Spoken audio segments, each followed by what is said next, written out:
All right, we're back. So this is Skype with the World. So today, I'm glad to see that we have Muammar all the way from the States. So he's a PhD student in Penn State. So how are you, Muammar? I'm good. How are you? I'm good, thank you very much. So what time is it there? It's three. No, it's about 4 p.m. now. 4 p.m. Okay, so it's almost 6 hours different than I am in Central Europe. So it's just sunset. What time is the sunset over there? Around 8:40. 8:40. All right. Okay. So how long have you been there in the States? Been here since 2009, so about 7 years. 7 years. You know, that's a long time. So how do you enjoy it there? Yes, peaceful, quiet. Does it feel like 7 years that since you left Malaysia, or time flies by so quickly when you're there? Yes, felt like a long time. A long time. Okay. So Yeah. what do you miss Malaysia? A bit A bit. Okay. What do you miss about Malaysia?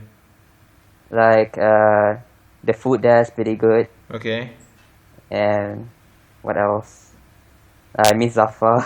Okay, so you miss your family. So food and family is the most important thing. Yeah. So you are in your last year of PhD. So after this, what's your plan after this? Depends. Probably go back, take care of Mama, Okay, and then trying to find a job all right. if there's a job in Malaysia. Who Okay. knows? If Yeah. if if there isn't, what are you gonna do? Uh, don't get the job. Do Well, try to find it somewhere else. Okay, yeah, yeah. If you believe so, because the unemployment according to the statistics, is going down. Uh-huh. Unemployment rate in Malaysia, but Yep. still, for someone like you who have achieved, their doctorate, their PhD, what do you think? Do you think that you're much more competitive, ahead of the competition, when you go back to Malaysia, or do you think it's gonna be, you're gonna be at par with the others? What was your gut feel that you spend all this time studying up to your doctorate? So how do you think that you stand out amongst all the other Malaysian per se? So I think in terms of finding a job in Malaysia, I'm at the same level as everyone else. So it's mainly because what I'm doing here, Malaysia doesn't have it. So for me to find a job that I like and something that I have done before in Yep. the US, so in Okay. Malaysia it's going to be very hard for me to find that. Right. What are you doing right now? I'm doing a PhD in. It has a lot to do with basic research. So in terms of answering fundamental science questions. Okay. So there's no real practical application for it right now. Okay. But to be more specific, what I'm doing is to look at the interactions between life and rocks, minerals, Okay. and then trying to understand what rocks can tell us about past environments, about how the Earth was when, Right. yeah, a few billion years ago, for example. Right. So it's more of geology, geology stuff, I guess. Yep. So what's I always hear about all this research, PhD students or professors, come up with tons of publications, and research and everything, but at the end of the day, I think all this publication and research, changes over time depending, on different research and different timing. So Yep. so ultimately, all this research, what is the main objective that they're trying to achieve? What is the main proof that they're trying to, the ultimate outcome, every researcher is trying to achieve? Uh-huh. So, I mean, a lot of it has to do with just basic curiosity. Okay. Like we want to understand the world and Yep. what's going on in the world.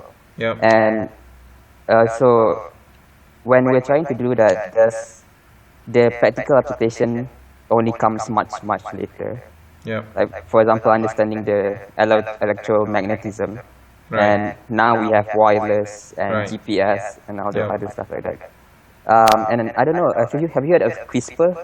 CRISPR? No, I haven't. Okay, CRISPR. Okay. So CRISPR is a gene, and then Right. so this is pretty recent. So it just goes from basic research in virus and how virus infects cells, Okay.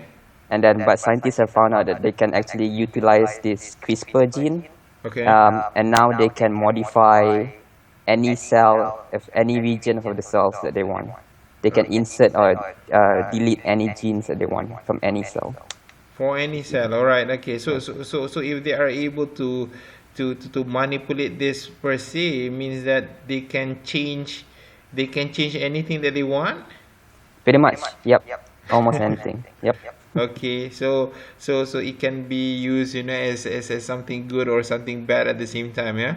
Definitely. Yep. Right. Okay. So just giving it that example, about the application of of all this research, that it might be good, it might be used, for the betterment. It might be used, for something which is, adverse or morally wrong as well.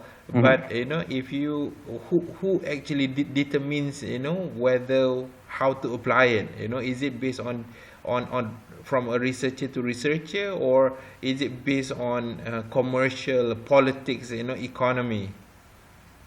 I think it's kind of both. Okay.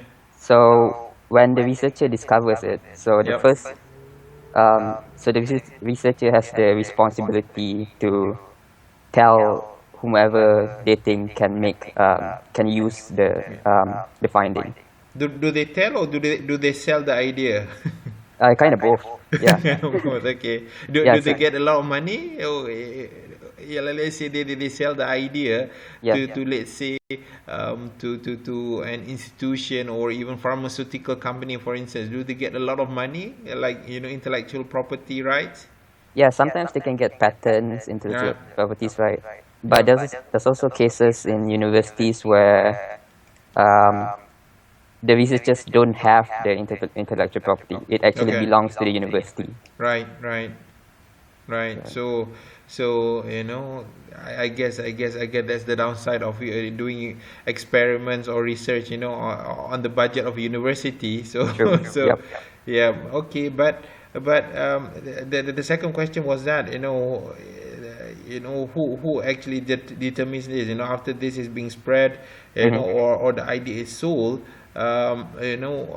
from that perspective, because let me just probably tell you about my thoughts. It's just like for instance, people say that there is already a cure for HIV. There's already a cure for cancer. There's already a cure of a lot of this. It's not out yet. It's because they're saying that it will disrupt the whole the whole market, the whole economy. So then if everyone is not gonna be sick, then there's no need for healthcare. So what's your opinion on that as a fellow researcher?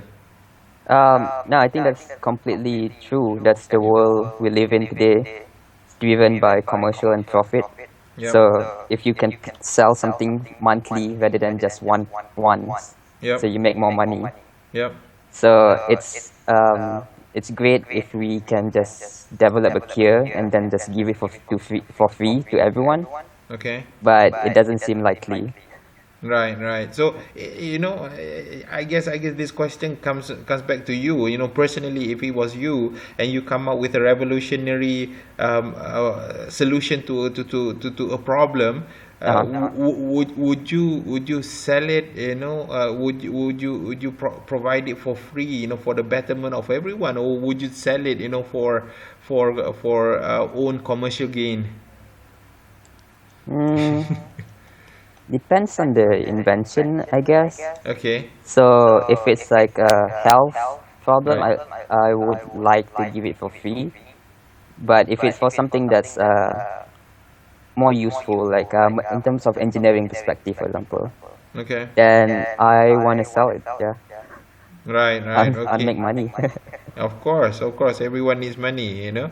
So this, talking about money. One other topic is that you've been in the States, for the past 7 years. Dollar to Malaysian ringgit. $1 is about now probably about more about four ringgit right now. So you've been maybe earning allowance. You've been comfortable. Having US dollars. So what are your thoughts? Is it something that you're willing to sacrifice, or because you're saying that you want to go back? Are you willing to sacrifice that amount of times four? Just the sake of going back. So what's your opinion on that? Yeah, that's the sad part about living in Malaysia. So I mean, uh, I'm not too sure about economics. Yeah. But is there any way that Malaysia, I mean, we can bring the value of the currency of Malaysia? I'm not That's sure. Yep, there is a way, but it won't become 1 to 1 to a dollar. It will it will definitely not happen. At least in the next 10 or 15 years. Okay, well, we should start now then. Yeah, we should start now. How? That's true. But you have to remember, we've been pegging the dollar, since I guess 1998. So it has been, almost about 18 years we've been trying, to at least hold on to a better rate, not more than 3.8. So Uh-huh. it's hard, but we're talking about you, but in general, you've been interacting with a lot of other, of our Malaysian students, which is in the US. So like for you and the others, maybe for you first, as the question for you. Don't you ever think that you want to stay there? Is because people talk about American dream, and you're already there for 7 years. Uh-huh. I guess I'm not sure about the requirement. Typically any other country, when you reach 10 years, you're more or less eligible, to stay. Uh-huh. Don't you consider that? Um, yeah, but then there are other things to consider as well, Yeah. like family and friends, and you Okay. wanna, um, what else? Family, friends. Yeah, but then there's career is probably here, Yep. but then family and friends are back home in Malaysia. Mm-hmm. So, yeah, so next year I will decide. So based on your experience from a research point of view, do you think that your research will be as optimal, as broad as how you are doing it right now? Would it be the same if you were to go back to Malaysia? It will have to take into more of a practical approach, Okay. which I don't mind. I want to do, I mean, from everything that I've learned so far, I want to do something that can benefit Yep. people here and now. Yep. So, and I'm looking into that, just trying to look for places not in Malaysia, but in Singapore perhaps. Yep. They have good research facilities there, Of and course. they are doing more application-based stuff. Yep. Yep. They have more money anyway. So so Yep. so all right. So if you were to choose one country in the world, anywhere in the world that you really like to live in, Uh-huh. maybe now you have said a lot in Malaysia, but other than Malaysia, which country would you live in?